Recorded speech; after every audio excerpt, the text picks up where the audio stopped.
ini. Ada campur sebenarnya jangkar sini udah. Mana Pak Kapospol? Kapospol. Udah.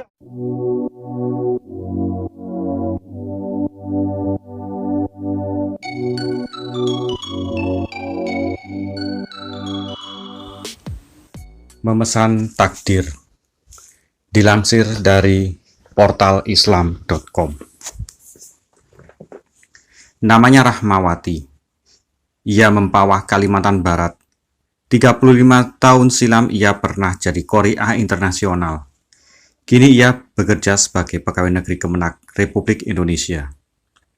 Sabtu siang ia sudah bersiap menuju bandara dan hendak terbang ke Pontianak. Tiket sudah dipesan. Pesawatnya Sriwijaya Air dengan nomor penerbangan SJ182. Berangkat pukul 14.00 waktu Indonesia Barat. Hanya saja hasil tes PCR swab-nya telat keluarnya. Layanan kesehatan tempat tes COVID baru saja mengeluarkan resume medis Sabtu siang atau nyaris bertepatan dengan jadwal take off. Rahmawati pasrah. Ia memilih membatalkan keberangkatan dan memesan tiket maskapai lain untuk terbang Minggu pagi ini. Mendadak, ia merasa sangat bersyukur. Gara-gara hasil PCR-nya telat keluar, ia terhindar dari tragedi. Tuhan belum melisnya dalam daftar sebagai korban Sriwijaya Air yang jatuh Sabtu tanggal 9 Januari kemarin. Atma Budi Wirawan punya kisah berbeda.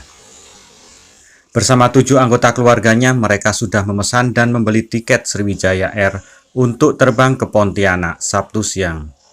Begitu mendengar bahwa semua penumpang yang hendak terbang ke Kalimantan Barat harus mengantongi hasil tes swab COVID-19, Budi dan keluarganya dilema.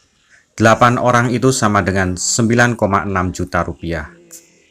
Mereka lalu berembuk, kesepakatannya, tiket pesawat biarkan hangus. Mereka memilih naik kapal Pelni, harganya 220 per orang, jauh lebih murah dari biaya PCR. Meski harus melewati perjalanan panjang dan mungkin lelah karena berlayar, opsi itu dipilih demi menghindari tes swab. Minggu pagi ini mereka tiba di Pontianak. Mendengar informasi soal tragedi Sriwijaya Air, semuanya tertegun. Andai tetap ngotot untuk terbang dan tidak mempersoalkan biaya tes swab, bisa saja situasinya berbeda bagi mereka.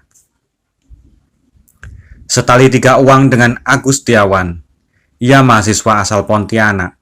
Sabtu siang, ia berencana pulang kampung. Tiket sudah ia pesan, bahkan telah tiba di bandara. Menjelang terbang, ia mendadak ditelepon ibunya. Ia dilarang pulang dan diminta fokus mengurusi ujian akhir semesternya. Perintah ibu, ia turuti. Ia lolos dari tragedi. Kisah-kisah ini saya kutip dari portal berita nasional yang relatif kredibel, jadi informasinya bisa dipercaya. Orang-orang yang lolos dari maut itu adalah cerminan bagi kita semua, bahwa takdir memang tidak bisa diundur dan tidak bisa dimajukan. Tuhan sudah mengatur semua panggung manusia. Sebagai seorang muslim, saya beberapa kali bertemu dan membaca Al-A'raf ayat 34 dalam Al-Quran. Di sana Allah memperingati manusia.